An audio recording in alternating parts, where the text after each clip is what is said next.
Magandang araw mga kaibigan. Sa video na ito ay dadalhin ko kayo sa isang napakabigat at madamdaming pelikula na pinamagatang Clean.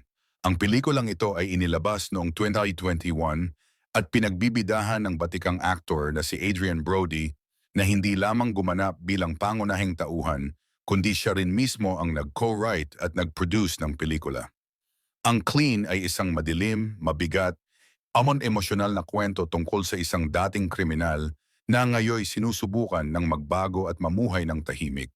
Subalit gaya ng maraming kwento ng redemption, hindi basta-basta nakakawala ang isang tao sa kanyang nakaraan, lalo na kung ang paligid niya ay puno pa rin ng karahasan, droga at kasamaan. Kung handa ka na, samahan mo ako at sabay nating balikan mula simula hanggang katapusan ang kwento ng pelikulang ito. Ikukwento ko ito ng detalyado, parang naroon ka mismo habang ipinapakita ko ang bawat eksena, emosyon at simbolismo. Ang pelikula ay nagbubukas sa isang madilim na kapaligiran, isang lungsod na tila ba unti-unti nang nalulugmok sa kahirapan at kasamaan. Makikita agad natin ang pangunahing character, isang lalaki na kilala sa bansag na Clean. Si Clean ay isang tahimik, malungkot at tila ba bugbog ng nakaraan na tao. Makikita natin na ang kanyang trabaho ay pagiging basurero, umiikot siya gabi-gabi, naglilinis ng mga kalsada, nagbubuhat ng mga sako ng basura, at nagkukumpuni ng mga gamit na kanyang napupulot. Kung tutuusin, simpleng trabaho lang ito, pero dito nagsisimula ang kanyang bagong pagkatao.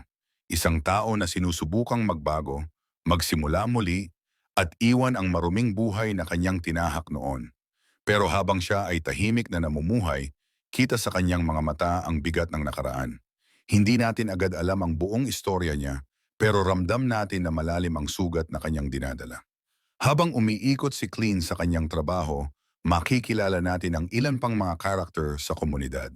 Isa sa pinakamahalaga ay si Dianda, isang batang babae na tila walang maayos na gabay sa buhay.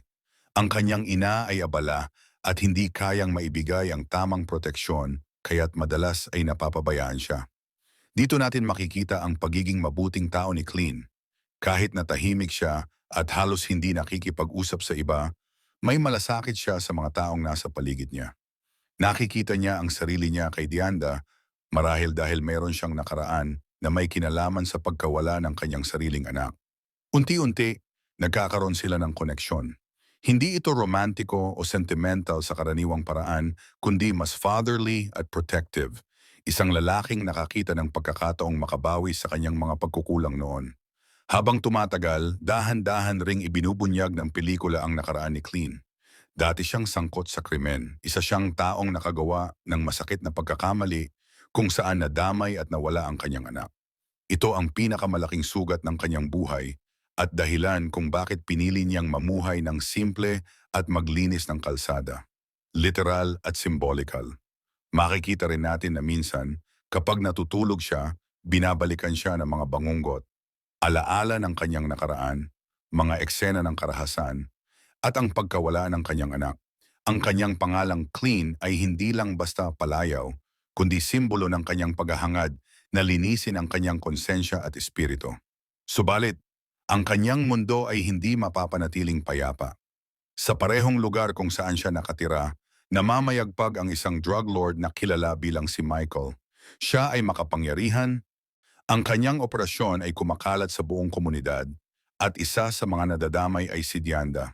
Ang kanyang buhay ay unti-unting nalalapit sa panganib dahil sa impluensya ng mga tao sa paligid niya. Dito nagsisimulang bumalik ang dating ako ni Clean, ang taong marunong makipaglaban, ang taong marahas at handang gumamit ng armas. Alam niyang kailangan niyang protektahan ang batang babae. Kahit na nangangahulugan ito ng muling pagbabalik sa mundo, napilit na niyang tinatakasan. Sa puntong ito, ang pelikula ay nagiging mas madilim at puno ng tensyon. Unti-unting hinahabol si Clean ng mga tauhan ni Michael at nagsisimula na ang mga sagupaan. Makikita natin kung paanong ang isang dating kriminal ay muling napipilitang gumamit ng kanyang kakayahan sa pakikipaglaban.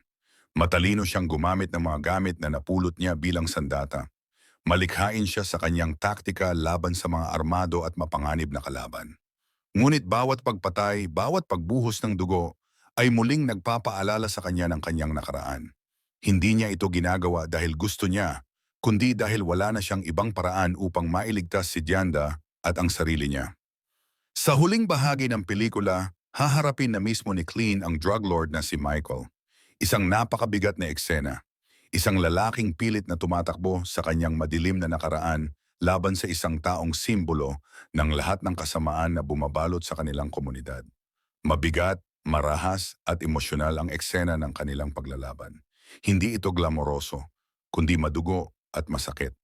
Pero sa dulo nanaig ang determination ni Clean.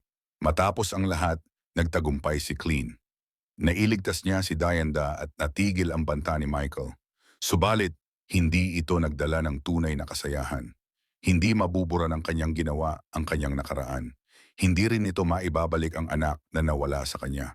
Pero kahit paano, nakahanap siya ng kapatawaran, hindi mula sa mundo, kundi mula sa kanyang sarili.